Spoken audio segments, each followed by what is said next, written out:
This is Michael Tucker, and you're watching the new Legends on Deck podcast with host Brian Koss and David Conde.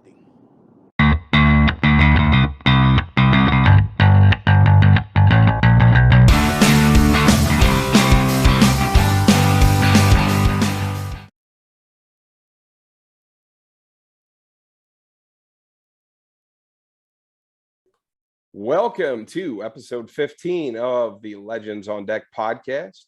I'm Brian Koss along with David Conde, and our special guest today is Coach Mike Sindone. Welcome, Mike. Hey, how are you? Good. Mike is the head coach of Hagerty High School in Oviedo, Florida. That's on the east side of Orlando.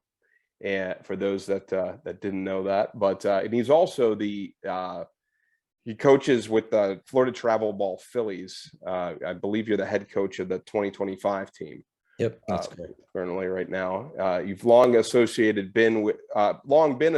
with Florida Travel Baseball, and coaching some of the next generation of stars that we're going to talk about. So, Coach, welcome to the show.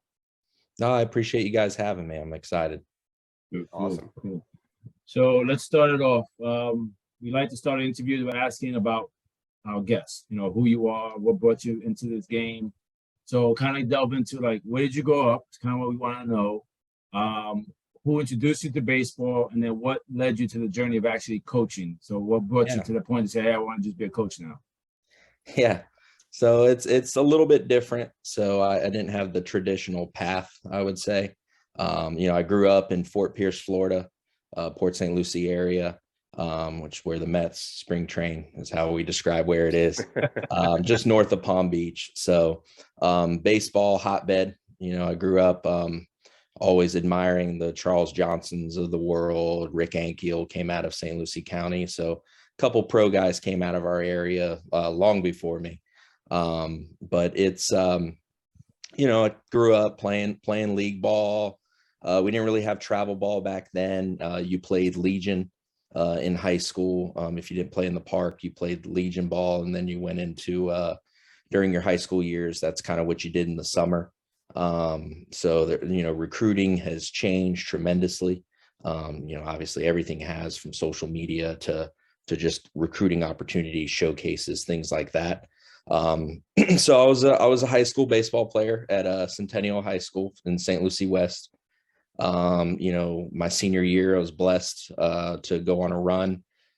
We actually lost in the Final Four to Papelbon twins, Jonathan Papelbon brothers. So we lost to Bishop Kenny in the Final Four. Tried to stay in baseball after high school. This is where kind of my path isn't the same as majority of guys that I coach with. I was an average player. I was like a D2, D3 probably caliber player. But had an academic scholarship at University of Miami. Tried to go down there and play, and kind of got into fall workouts and realized I was way over my head. So Miami in the early 2000s was absolutely loaded. And, I was a lot skinnier, a lot smaller, a lot undersized. And just from a talent standpoint, I was way out of my league. But, loved the game. Ended up transferring to UCF, not because of baseball, just because of just life reasons.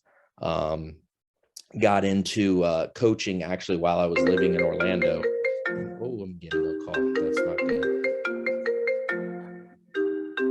Sorry about that.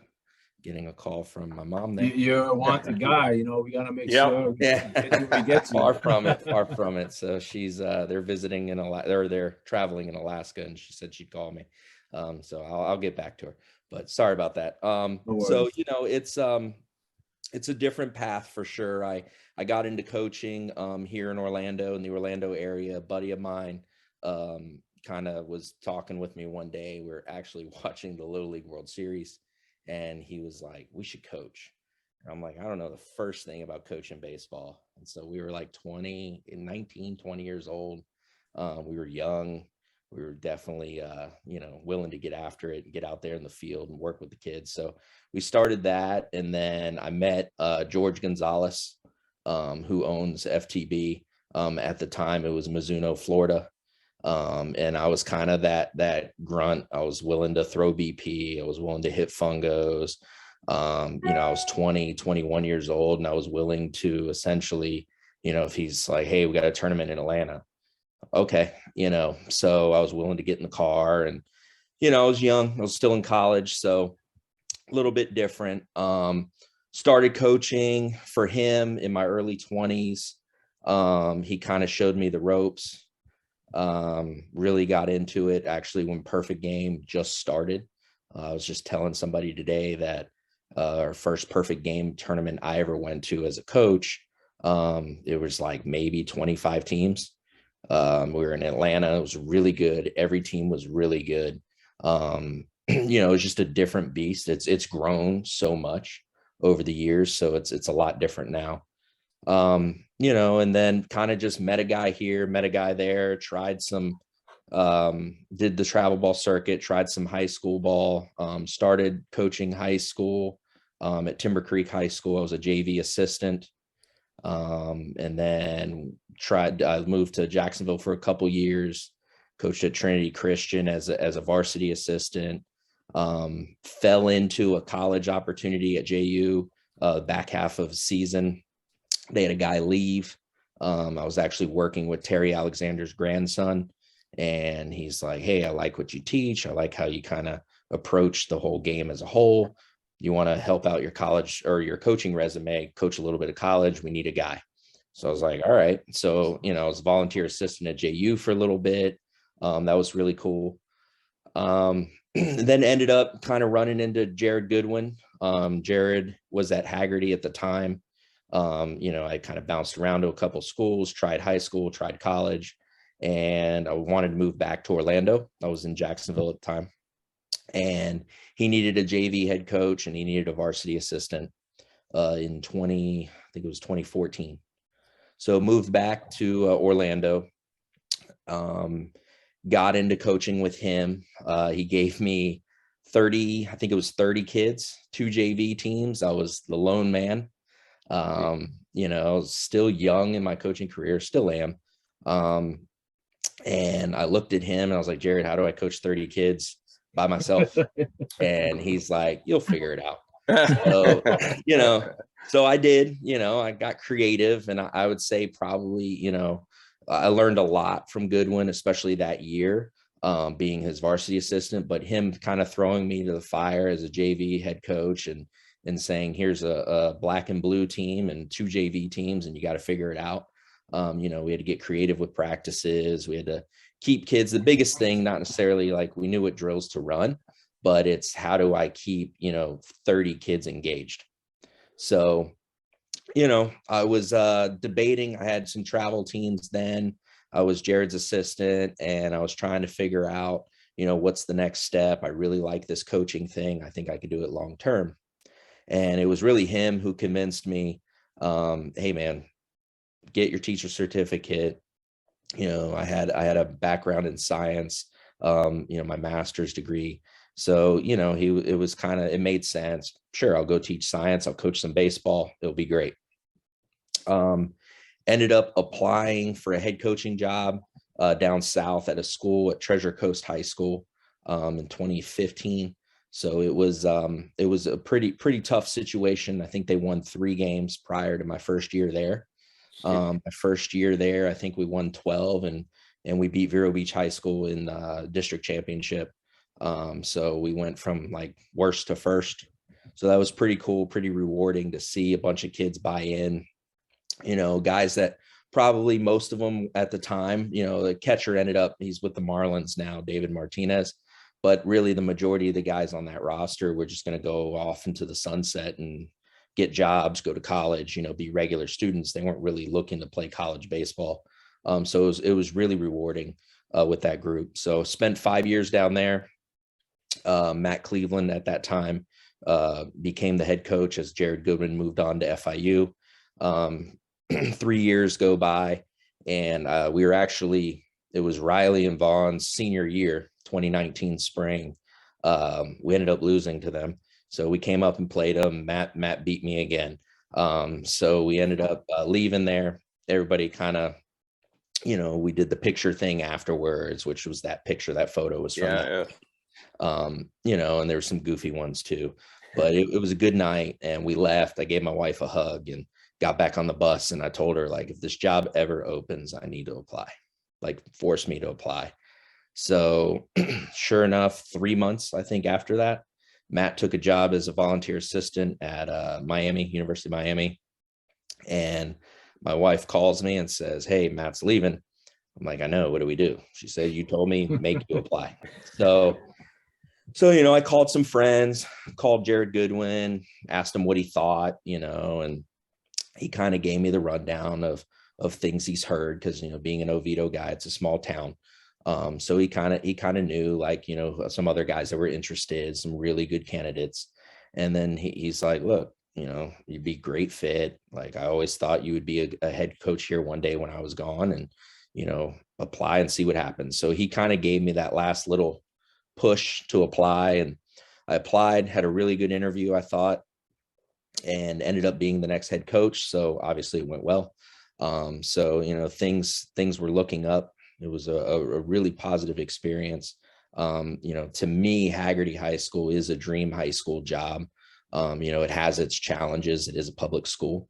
But just the amount of kids, or the type of kid that comes through here, is just incredible. So it's been a great journey. Like I said, it hasn't been the typical, like, I wasn't a 4-year Division I guy, like a lot of the guys I coach against. I wasn't, a All-American in the big leagues. I wasn't a Hall of Famer, so kind of cool to see some of these guys out here. But, I could tell you from my path or my road, not saying those guys don't have to work hard, because it's hard no matter your background, but it's definitely, there's been a lot more, I have had to be a sponge a lot more than your typical coach, because I didn't play in the big leagues. I didn't play AA ball. I just wasn't talented enough. And, so it's been definitely a different type of path for me.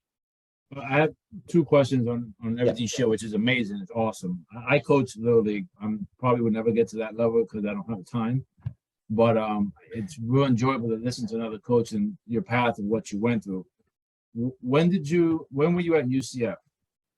I was at UCF I graduated in 2005. So I was there 2003, 2004, and 2005. I just asked, I have a buddy, Jason Bradford. He played Major League Baseball with the Mets and the Mariners. He went there in 2010, I think he played there. Mm-hmm. So I was asking, you would have crossed paths, but you didn't. Yeah, no, like, I didn't play at UCF. I transferred there for academic reasons. And I ended up, I just, at the time, UCF was still pretty good. I mean, it was Division I school. But, I learned that first year of college at Miami that, man, I'm way out of my league. And so I knew for sure, like, at the time, you could go to a D2 school and a D3 school, and you'd play. Now it's, I'm helping kids every day try to find the right fit. And I'm like, man, if you would have grown up like kids going to a D2 school, he probably would have been a Division I All-American back when I played. So kids these days are just so much stronger, faster, and super talented. So, I just wasn't that guy, and I tell kids all the time the truth. I tell them, hey, man, I wasn't a Vandy guy. I wasn't a Florida guy. I'm just your run-of-the-mill guy that was, willing to work and learn everything I could from coaching, playing, everything. And I've kind of been able to put a lot of that together. I've had amazing guys around me that have taught me and shown me, like, hey, this is how I teach infield. This is how I teach outfield, so I've been able to learn things along the way and apply that every single day. So you learn all these things, and obviously you're taking in from all these different coaches. What have you decided is your philosophy? What is your way? Like, how do you coach the kids? What do you believe in? Yeah, I mean, we tell them every day. I coach them with love. I love my guys. And I tell the kids, it's not being weird. I love you. Like, I care about you. It's not just the baseball, it's everything. I care about what happens to you when you leave here each day.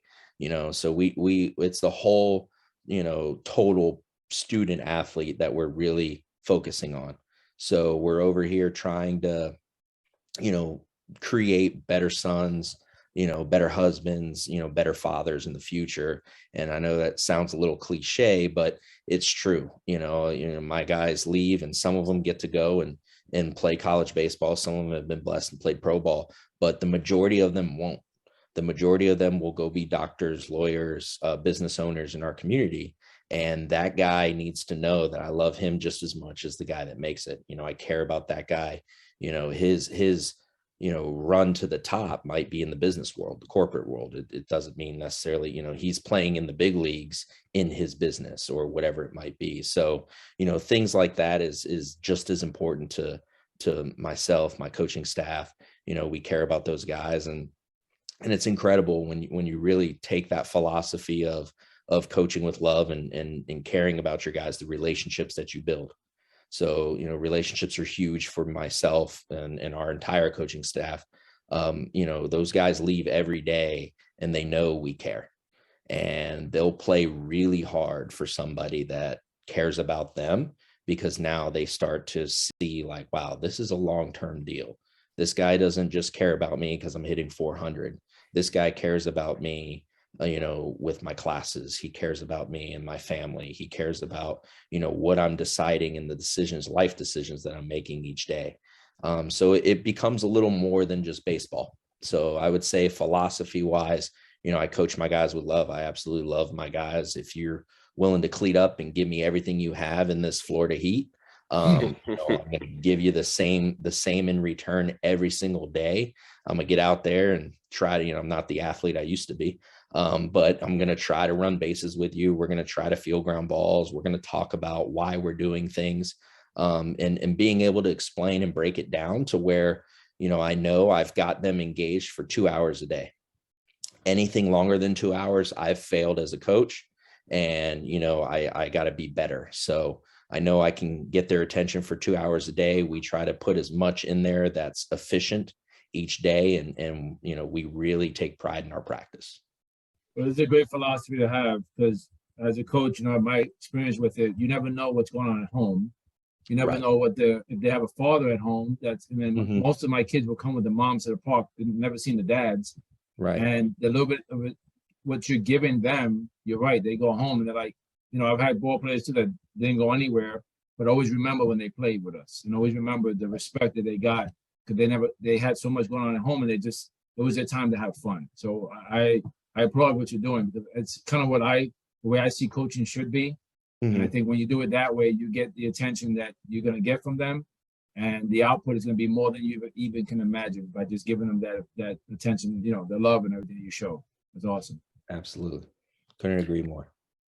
No, that's great. Great backstory too. Him and Mike and I talked a couple of weeks ago, and we talked, and I'll kind of get into this now, but we didn't talk about all that backstory. So it's good to see where you arrived at where you are right now. When we talked in the article that we wrote at Legends on Deck, we covered the major league debuts of Riley Greene and Vaughn Grissom, who are both Hagerty Baseball guys. They're both products of Oviedo, Florida.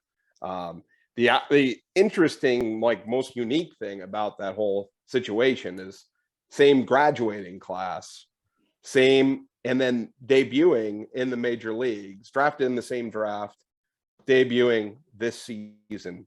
And both of them have had a significant impact on their teams already. So it's an interesting story. You got to coach these guys during their summer and fall seasons when on their Florida travel baseball team.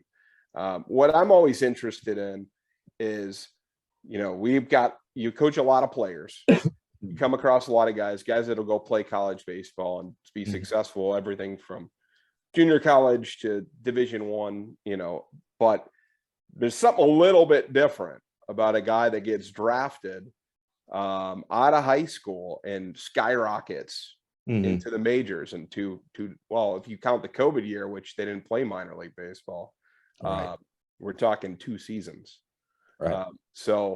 What do you think the difference with the guys like Greene and Grissom are, what do they do differently? Or what do you see as a coach? Yeah, I mean, those guys, their motor's different. Yeah. How they approach the game's different. How they approach off season, their off field routines. Riley's very regiment in what he does. He has his way of hitting. He goes through his whole process. And obviously some of it is God-given talent, but they were able to take that God-given athleticism, and both of those guys are extreme athletes. Like I don't think people realize that they're both of them aren't really just baseball players. Like you could put both those guys probably in any situation in any sport, and they're going to have some type of success. So just their motor's different. Their work ethic, especially, has always been different. There's just the way they approach failure. They handle it a lot better than majority of guys. And then you just you see how they carry themselves on and off the field. And you get a feeling, a sense, maybe, it was going to be this quick. And so that's been a blessing, obviously, but definitely right out of the gate, when you met those two guys at a young age, you knew something was different and something was special. So it's been interesting to watch. It's been interesting to see them kind of grow into that. But just really their work ethic and just how they go. When they swing, it sounds different. When they throw a ball across the infield or Riley in the outfield, it's different coming out of his hand. So, you see that.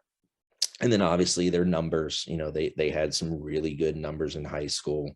But I'll tell you, Riley and Vaughn didn't hit a lot of home runs in high school. I mean, Riley hit a lot more, I think, when he was younger, in his younger years. Obviously I wasn't there, but, in high school wise, I know summer, Vaughn was a gap to gap guy.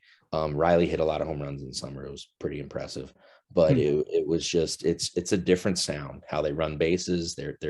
They see things that some things you can't even coach. So, you kind of knew at a young age that, man, these two guys are special.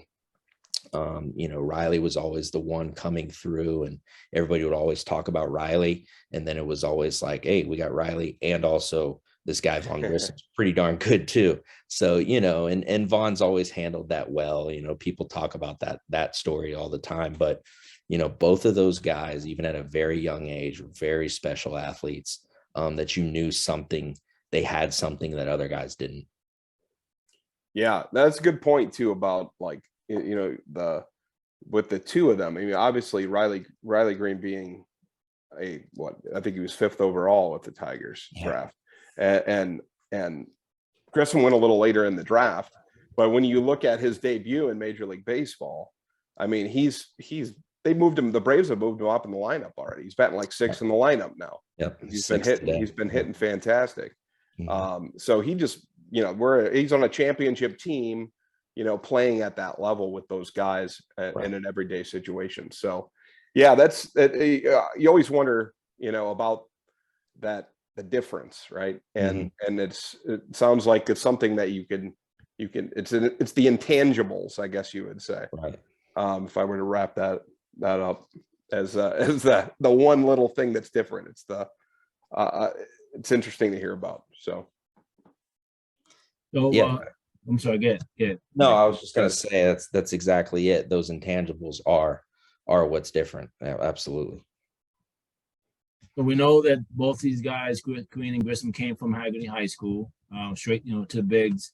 And there are others. Ryan Mountcastle of the Orioles went there. Zach Eflin of the Phillies, correct? Out of the program. So what's going on over there? I mean, tell us about the program. What's going on there? Do I, my son's 12 now. Do I need to move? Time to move to Oviedo, Florida. Move to Orlando now and get him ready for what it's gonna take him. I mean, give us an idea of how the program has become so successful.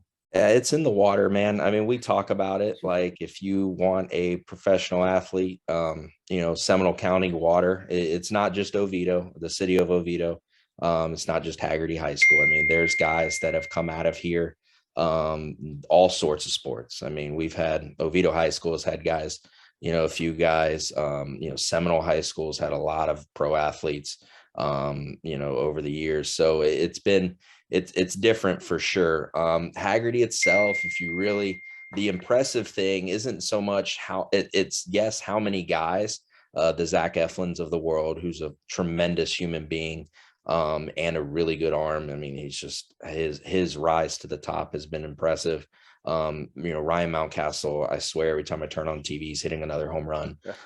So their talent, but just how those guys are as people, I can't speak enough to, which I think has a lot to do with the Oviedo community. It's different. It's very small town feel here.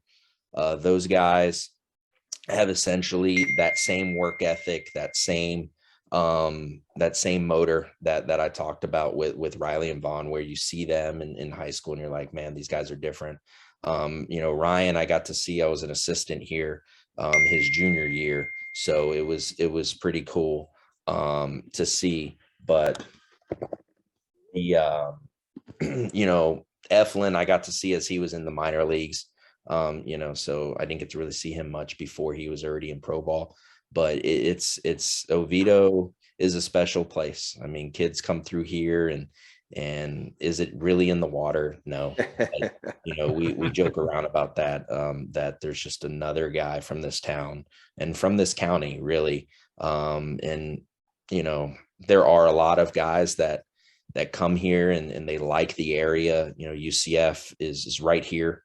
So University of Central Florida is in our backyard. So there's a lot of people that their jobs, take them here and bring them here. And so, they have some dedicated families that are willing to put forth the extra commitment.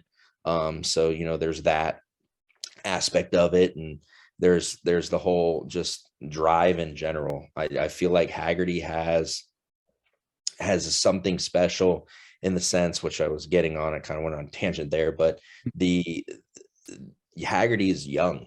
I mean, Hagerty has not been around for 30 years. I think our first senior class, and I might be wrong on this, I think our first senior class was like 07.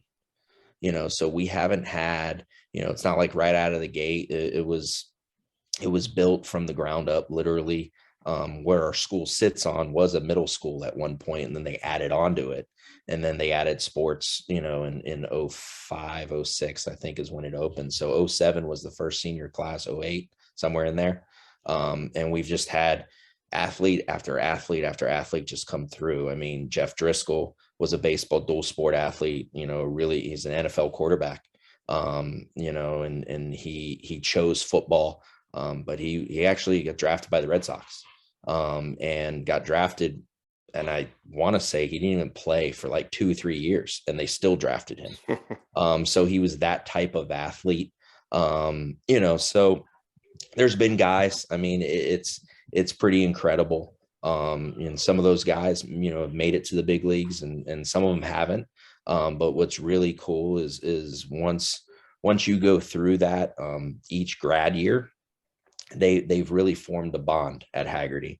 So that's kind of been really special. Those guys, like I think Zach was 2012. And when we retired his jersey, almost his entire team from that 2012 grad year came to his jersey retirement ceremony.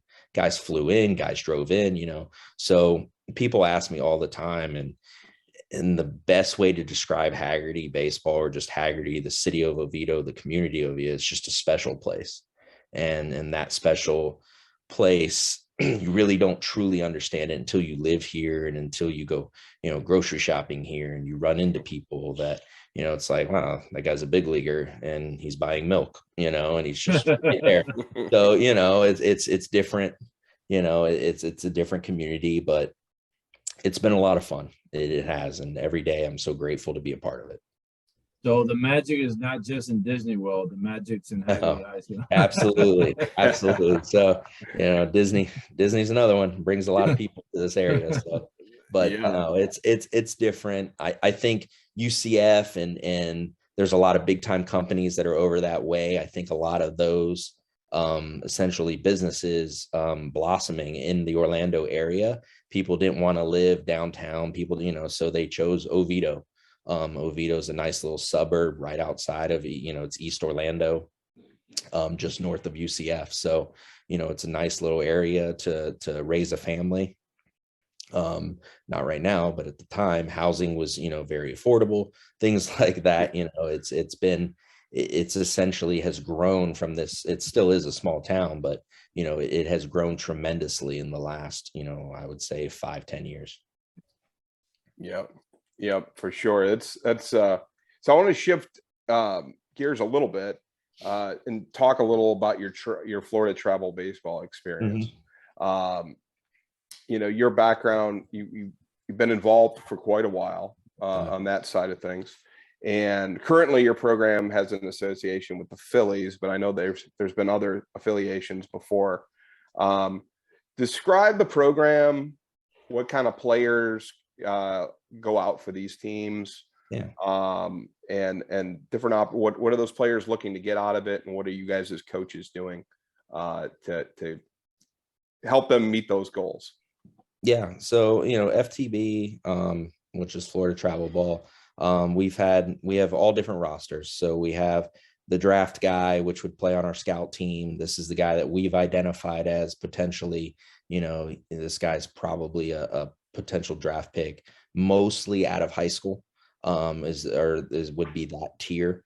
There are some guys that were like, all right, he might go to college, a big D1, and then if things go well, but can't control the draft. So, but we've identified that player as essentially he's going to be a scout team guy. Then he's probably a draft prospect of some kind. And then we have kind of that next tier, which would be like our Tucci, our FTB Tucci or FTB Rawlings. Both of those rosters have tremendous talent. We've had guys in years past from FTB, Christian Arroyo, Oscar Mercado, Edwin Rios, Joe Jimenez have all played actually on the second or third team at some point, maybe before their senior year when they got moved up to the scout team, but they played on that second team and they didn't care. It wasn't like, oh, I'm on this team, on this team. Those were the golden days, the golden era, I would say. And it was pretty much us and the Scorpions, and then maybe Chet Lemon had his juice rosters. So, there was really the big three in the Central Florida area. So we had essentially 3 or 4 quality teams that could potentially have draft guys. So that's kind of where we were in the early stages. That was when Jared Goodwin was still coaching with us and running the program with George Gonzalez, who essentially started FTB together. And then, we're looking for essentially a guy. All of our guys want to play in college or play in pro ball. So that's really the first and foremost. If you're coming to an FTB tryout and your goal isn't to go to college, or you have, no real aspirations of playing beyond high school, then this isn't a place where you just go for reps, So this is a place that you're going to go. And again, those coaches are going to care about you. They're going to care about your future. And we're going to do everything we can to help you and your family navigate the recruiting world, which can be tough. I mean, it's hard. It's not easy. There's a lot of communication on the back end for us to help kids find a home for college.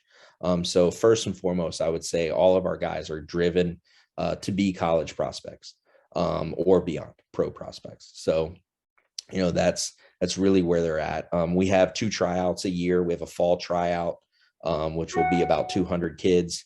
And then we have a summer tryout in January of each year, right before high school kicks off. We'll do our summer tryout, and that's about 300 kids or so. And it'll be a weekend event where we start with bullpens on Friday night, and then we roll into a pro style workout with BP on Saturdays. And then Sunday, we try to do like a longer game, like 9-12 inning game, where we're out there evaluating those guys. We're really trying to sift through as much as we can with all our coaches and say, all right, where do you see this guy? So it becomes, there's a lot of debate, at those tables, but, for the most part, we kind of grade out those players and say, hey, this is where this player fits according to what we saw And then there's some, we see a guy, maybe the guy's been with us for a couple years, so he might have had a rough weekend, but we've kind of seen what he does in more of a live setting. So we get through that process as best as we can. And then we basically put those teams out for the summer or for the fall, whatever season it may be. And then we just try to really, it becomes a little different than high school. High school, you deal with the total every day, of the family life, everything of the player in the community. FTB becomes more of you got to coach the kid on the fly. You're going to see this kid for 2-3 days, and then you tell that kid, hey, I need you to work on XYZ, and you're hoping that they have the ability and the drive to kind of go on their own. So you're not going to have the practices, you're not going to have all that stuff that you get with high school baseball. So it becomes a different hat that you have to wear as a coach. You've got to really get a little creative in communicating with the kids. Social media has made it a little easier. It has its challenges, but it's become a lot better. When I first started coaching travel ball, I'd have to call each house or each kid. Kids really didn't have cell phones, so I had to call each parent. So it took 2-3 hours to communicate with the whole team. Now you can send a group text and kind of say, hey guys, we're going to be at the field, 6 a.m. or 7 a.m. or whatever it might be. We can kind of get after it that way, but it's changed. It's been a crazy ride. I'm 38. I'm going to be 39 this year. I've worked for George Gonzalez in the travel ball setting since I was 20. So it's been 18, 19 years. We weren't even FTB when I first started. We were just Mizuno, Florida. So we had 2 teams. Now we have 2 to 3 teams per age group. So it's become a much larger business, essentially, is what it's become. But it's definitely been rewarding to just try to help kids, build relationships with kids. Kids from different states, kids from different, there's been kids really from different countries even that I've gotten to meet, and I can't tell you enough really what FTB's more done for my coaching career. It's made me a better coach, and so it's been great. I couldn't see myself really coaching travel ball really anywhere else. I've been here so long. If I stopped coaching travel ball, I'd probably just stop travel ball entirely, but it's been an awesome ride. Brian mentioned something about the Phillies. How do the Phillies play into the program? Yeah, sorry, I forgot you mentioned that. That's okay. So the scout team deal. So we have an affiliation with the Phillies. Their area scouts or their scouting director has some communication with George Gonzalez, who owns the program. So they'll essentially, like our big event in Jupiter, they might send a guy, their area scout might be in the dugout and will be with us and kind of travel from field to field with that group. And the scout team deal is a special thing. It actually started, I want to say in 2011. We had the FTB Cardinals. So we were the Cardinals, and that was just for Jupiter. Jared would go out and recruit his roster. And if you ever go through Perfect Game and look at those rosters, they're absolutely incredible. You're talking Francisco Lindor and Javi Baez on the same, travel team, or Daniel Vogelbach, Zach Eflin, Jose Fernandez was on one of those rosters. So, it's pretty impressive just from a standpoint of how do you get that many talented kids in one dugout. So that's kind of how it started, is that big event, the WWBA for Perfect Game in Jupiter. And then that turned into, essentially, I'm not sure, but I want to say we were one of the first affiliated scout teams with a major league team. And that the area scout or scouting director, actually, for the Cardinals at the time, was involved. And so that's kind of how that starts. And it's just building relationships. This Phillies affiliation, we actually, Joe Girardi at the time was the manager of the Phillies. His son Dante actually came through our organization and played for one of our FTB scout teams. So he was in our organization, I believe, for a couple of years. And then essentially, like, George has that relationship, and they were having a conversation, as the story that I was told. I wasn't there.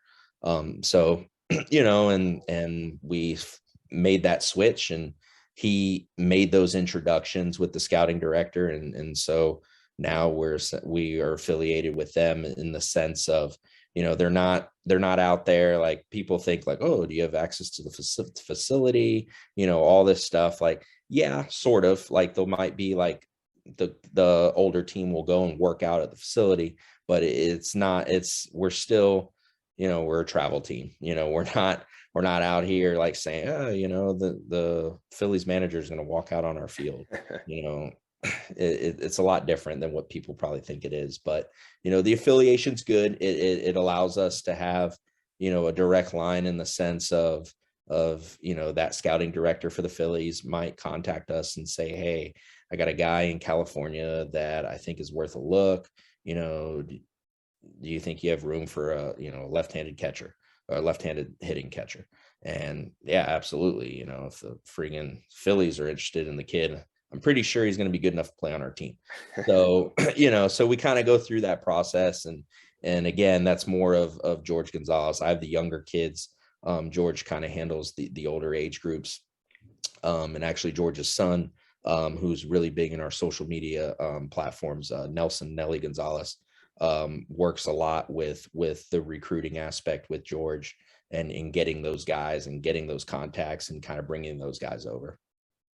It's awesome because I've been coaching my young kids. My 116 is younger now, and I've always heard travel. When I moved from New York, I didn't know much about travel in New York I got here in 2006 and learned more about it.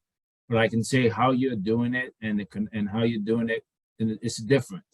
And really giving these kids the opportunity. It's not just about, paying into a program. It's basically what they're getting out of it. And I'm assuming there's other programs out there, probably, kids get a lot out of it, but how you handling it and how you're going about it. And of course, being affiliated with any major league team, I mean, that's a huge opportunity for many kids to have a path, if anything. Right. So, a couple of weeks back, we talked with Eric Lassiter of Power Baseball. He had him on the show. And I want to ask you kind of a similar question when I asked him. Major obstacle for many parents, middle-class families, it's a big financial contribution to do travel ball. It's not, I've looked into it, it's not cheap, okay? And it's a big investment type of thing. When we think about costs and fees and everything, all the travel expenses being on the road, what do you say to kids that have the talent, because maybe you've seen them, they have the talent, and potential to get recruited, but the families just can't do it. They just don't have it in the means to do that. How do those kids get drafted? Like, what can they do? Yeah. So, I mean, there's a lot of that. I can tell you, we deal with that every single day, every single season. There's kids that just can't afford, to go to this tournament, that tournament, and everything. Unfortunately, travel baseball in general has probably become a country club sport. I mean, it's so expensive, and that's something that I would say FTB takes pride in. Our owner, the guy that owns FTB and George, he really takes pride in cutting costs. So he'll do everything he can to make sure that anything we might do. So if we do a 300 team tryout, a lot of people or some other organizations, that money might go into the pockets and the profits go into. George does not take any profits. That money will go back into our program. So we run it like a showcase for the weekend.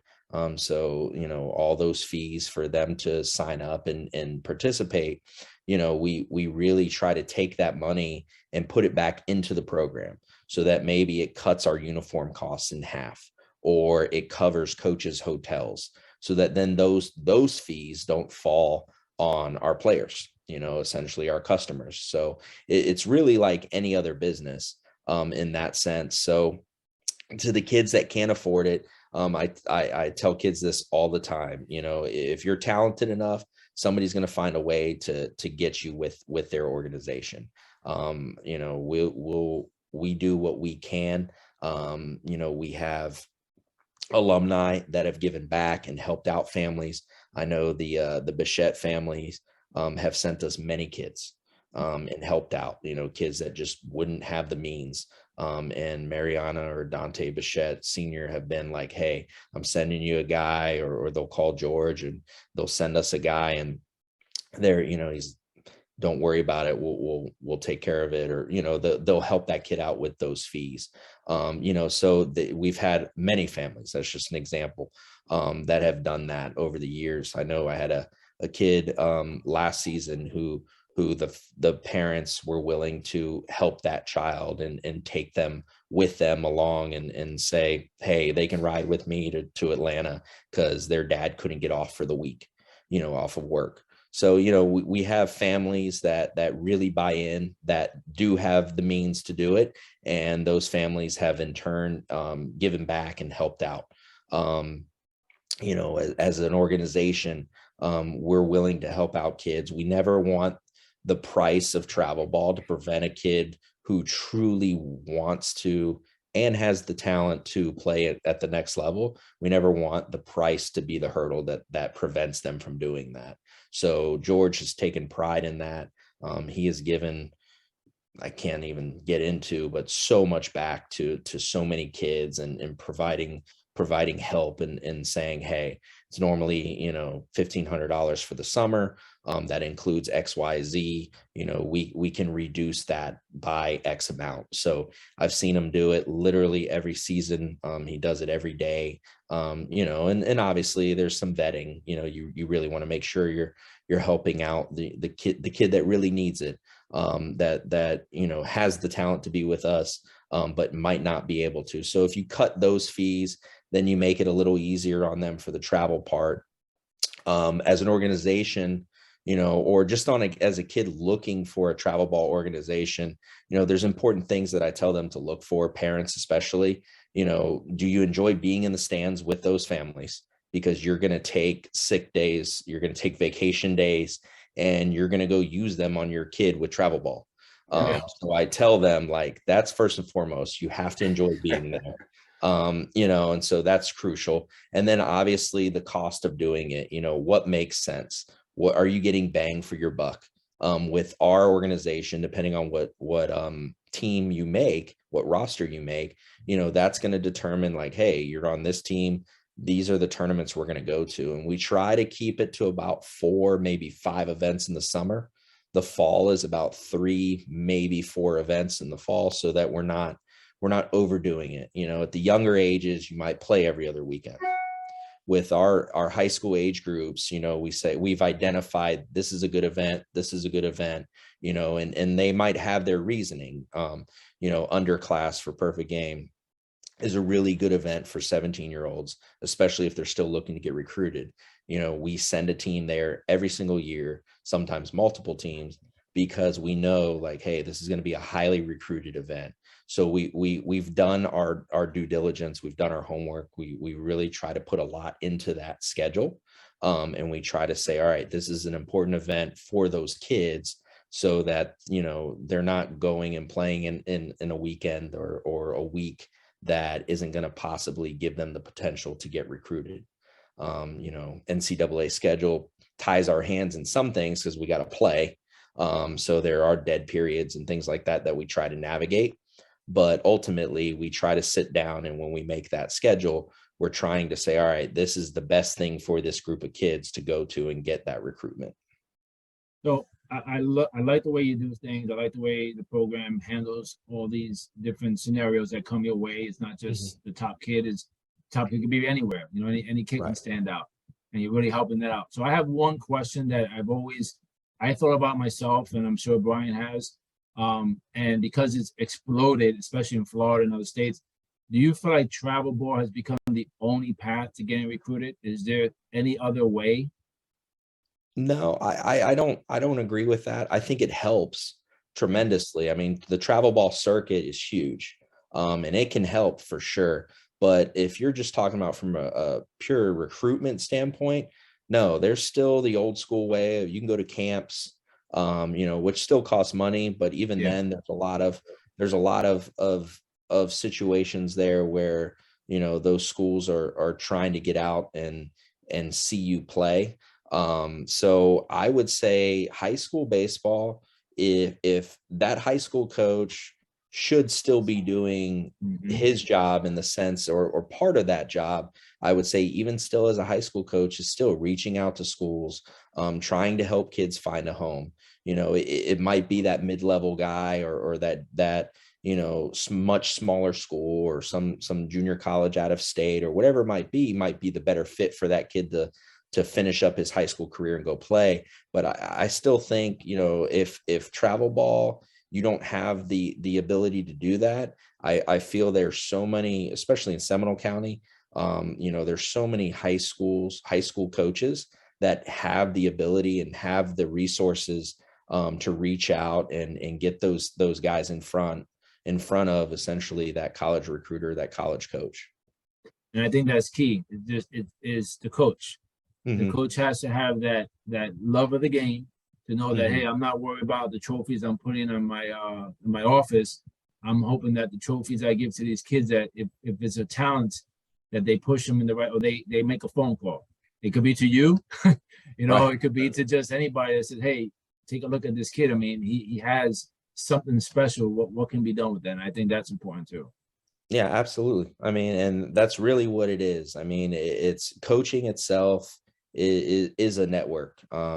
Baseball coaches especially, and you've always heard like, hey, baseball coaches talk, and they truly do. I've been blessed to be around so many guys through FTB, through high school, and those relationships are as important as anything. So, you really try to do what you can as far as, you stay in contact with these guys and, you shoot them a text on Christmas and see how their family's doing. And, and you'll be surprised how many of those relationships that you build and you end up getting guys from just that alone. And then that guy, if you get a kid and he's like, hey, I want to go to such and such school, and you don't know a single coach on that coaching staff, but I know a guy that might know a guy. So, it becomes really those relationships is what makes baseball special. Those coaches talk. I can tell you, I've had junior college coaches that have said, hey, I think he's a good player. I know this school, we're full. I know this school needs a guy like that. So, a lot of these coaches want to see kids play. It becomes essentially, if it's good for baseball, it's good for my school. And these guys are willing to say, hey, I can't take the kid because of room, numbers, but you end up getting a lead on another school that needs a guy. And so you're able to do that. High school coaches, a lot of them are doing this in the background. They don't see it. They might not be posting on Twitter or posting on Instagram all the time. Everything they're doing, they're working in silence. But a lot of these high school coaches, I know, especially in Seminole County, especially in Orange County, these guys are working, as if it is a travel team. They're helping with recruitment. They're trying to make things happen for especially the kid that's not going to go play 40 games, 30 games in the summer and get in front of all those college coaches. So they're doing the little bit extra, and whether it's not, they had that when they were a player, or maybe now they're just, that's part of the job description, and it really should be. We're here to help guide these kids in as young men, but also, if they have a dream of playing college baseball, you really should help that player, really dive into all those avenues and see. And some of them, it's just, it wasn't meant to be. But the majority of them would have an opportunity, just depending on essentially you're willing to go play out of state, you're willing to maybe play a little bit, maybe play junior college, or maybe you're not a Division I guy yet. Junior college is a great stepping stone for Division I baseball. It's a phenomenal, if you ever need to see a true draft arm, junior college is loaded with draft guys, but these high school coaches, I would say, are really good at what they do. They're good at the baseball aspect, but they're really, really good at the whole recruitment thing and using those relationships that they have built over years and years of being in the game to really network and help kids. That's great. Yeah, no, I mean, I honestly think we have, between David and I, the more we start thinking about things, the more we go like, well, what about this? What about this? So we could probably keep you here all night, but we'd love to also have you back for another episode later on, maybe closer to the high school season. Yeah, we'll get you get kind of preview the season and see how your fall season went.